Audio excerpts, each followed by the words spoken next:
All right, guys, I do have a Thursday morning editorial for you. I'm going to put a link to the whole story in the description box below.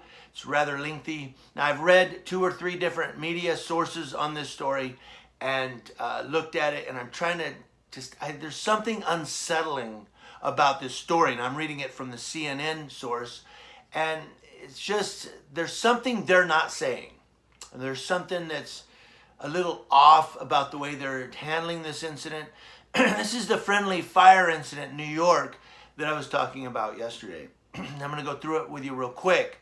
I'm going to stay neutral on this one, but I'm just going to give you the facts. I will give you a little bit of what I believe based on certain things. But in my stance, I think I'm going to stay a little neutral and see what you guys think in the comment section below. It's just, this is unsettling. So a man accused of attempting to rob a New York cell phone store where a police detective was killed in a friendly fire incident will face a second-degree murder charge, police said Wednesday night. Christopher Ransom, 27, is accused of murder, first-degree robbery, second-degree robbery, assault, second-degree aggravated manslaughter, and menacing, according to an update from the New York Police Department's Press Information Group. Ransom was wounded in the shooting Tuesday night, and an imitation pistol was recovered, police said. Police said he is in custody, but did not specify if he is still hospitalized. An investigation will determine who shot the detective, but authorities earlier put the blame on Ransom for putting officers in jeopardy. New York Police Department Commissioner James P. O'Neill said Tuesday night, "Make no mistake about it, friendly fire aside. It's because of the actions of the suspect that Detective Brian Simonson is dead." Officials said 7 police officers fired a total of 42 times outside the Queens store after they responded to an armed robbery call. The shooting happened just after 6 p.m. So here, I mean, now the first degree, second degree robbery, those might be based on the amounts of things that he took. When I went through the police academy in Texas, they had like Class A felony, Class B felony, Class C felony.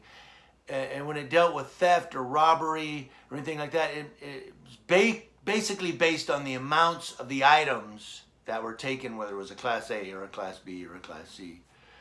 The aggravated manslaughter is because manslaughter in the commission of a robbery. That's why aggravated. But, you know, they're charging this Ransom guy with manslaughter and murder, but everybody keeps saying it was friendly fire, that Detective Simonson was probably killed by another police officer in all of the commotion that was going on. Even James P. O'Neill, the police commissioner, says friendly fire aside, this guy caused this to happen. Well, by the way, make no mistake, Ransom is not getting off scot-free with me. He did put those police officers in that position by committing a robbery. I got no respect for that guy. I have no respect for anybody that's going to steal other people's possessions. You're an asshole. So make no mistake about it. This Ransom guy, he doesn't get off with me. However, the fact that everybody keeps saying, well, it's friendly fire, even the commissioner says friendly fire aside, everybody keeps saying it was friendly fire that killed Detective Simonson, but they're charging this Ransom guy with the murder and with manslaughter in this. My question to all of you out there is what's going to happen if they do find it was friendly fire, and what's going to happen to that officer that may have fired the fatal shot? Does he get off scot-free? Does they say, well, you know, it was a commotion, everything was going on, the cop, you know, he didn't know, it just happened. Does he get off? Does he not get blamed in any way for not watching where he was? I mean, I get it. You know, you put yourself in that position. Adrenaline's going, heart rate's going, bang, bang, everything's going on. You got this suspect with a gun. And I get all of that. But this is a tough one.